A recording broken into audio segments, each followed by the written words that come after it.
Salut à tous. Aujourd'hui, on va décortiquer ensemble l'une des figures les plus parlantes du trading en price action, le pattern d'avalement, qu'on appelle aussi engulfing. C'est un outil vraiment puissant pour quiconque cherche à anticiper les retournements de marché. Alors, comment on fait pour sentir le vent tourner sur les marchés? Pour deviner le moment précis où les acheteurs ou les vendeurs vont prendre le dessus? C'est la grande question, n'est-ce pas? Eh bien, il existe un indice visuel, un signal qui peut vraiment nous mettre sur la bonne voie. Bon, rentrons dans le vif du sujet. Cet indice, c'est le pattern d'avalement.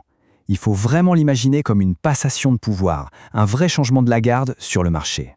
C'est le signal que le camp qui dominait est en train de perdre la main. Alors concrètement, à quoi ça ressemble? En fait, c'est hyper visuel et plutôt simple. On a deux bougies, l'une après l'autre, et la deuxième bougie est tellement grande que son corps avale littéralement celui de la bougie juste avant. C'est ce déséquilibre soudain des forces qui nous intéresse. Et ce pattern, il a deux visages. D'un côté, on a l'avalement haussier, le bullish engulfing. Il apparaît après une phase de baisse, on voit une petite bougie rouge se faire complètement manger par une grande bougie verte. Le message? Les acheteurs débarquent en force. Et de l'autre, c'est l'inverse, l'avalement baissier ou bearish engulfing. Ça arrive après une belle montée, et là, une grosse bougie rouge engloutit la verte. Le signal est tout aussi clair, les vendeurs reprennent le contrôle. Ok, le concept a l'air simple. Mais attention, c'est pas si facile. Un pattern d'avalement n'est pas toujours un bon signal. Pour éviter de tomber dans les pièges, il y a une sorte de checklist, une vérification en 3 coins, pour s'assurer de sa validité. Et voici ces 3 points cruciaux. Premier point, le contest, c'est la base. Le pattern doit arriver à la fin d'une tendance bien marquée. Deuxièmement, l'emplacement, c'est absolument essentiel.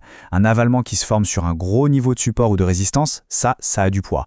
Et enfin, le troisième point, le volume. Si on voit une grosse augmentation du volume sur la bougie qui avale l'autre, c'est un peu comme si le marché nous criait « ce mouvement c'est du sérieux ». C'est bien de savoir le reconnaître, mais la vraie question c'est qu'est-ce qu'on en fait? Comment on s'en sert pour trader? On passe à la pratique avec un plan de jeu simple mais qui a fait ses preuves. Ici, la discipline, c'est la clé. On entre en position seulement à l'ouverture de la bougie suivante. On ne se précipite pas. Pour la sécurité, le stop loss, c'est logique. On le place juste en dessous du plus bas de la formation si on achète ou juste au-dessus du plus haut si on vend.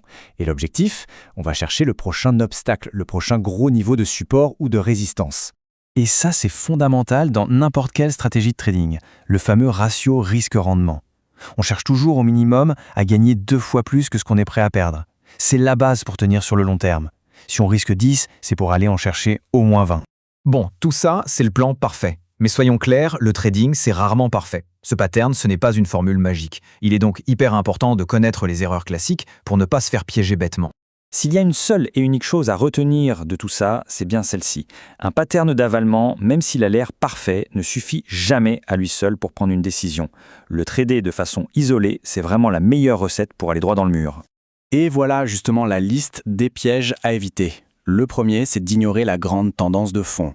Le deuxième, c'est de prendre un signal qui apparaît au milieu de nulle part, loin de tout support ou résistance. Il y a aussi l'erreur classique de l'impatient, entrer dans le trade avant même que la bougie d'avalement soit terminée.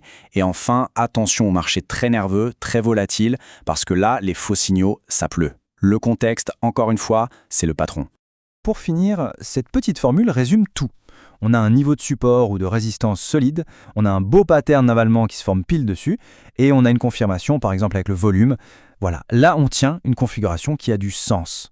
Au final, la question n'est pas juste est-ce qu'il y a un avalement, mais plutôt quelle histoire cet avalement est-il en train de me raconter, ici et maintenant, sur ce marché?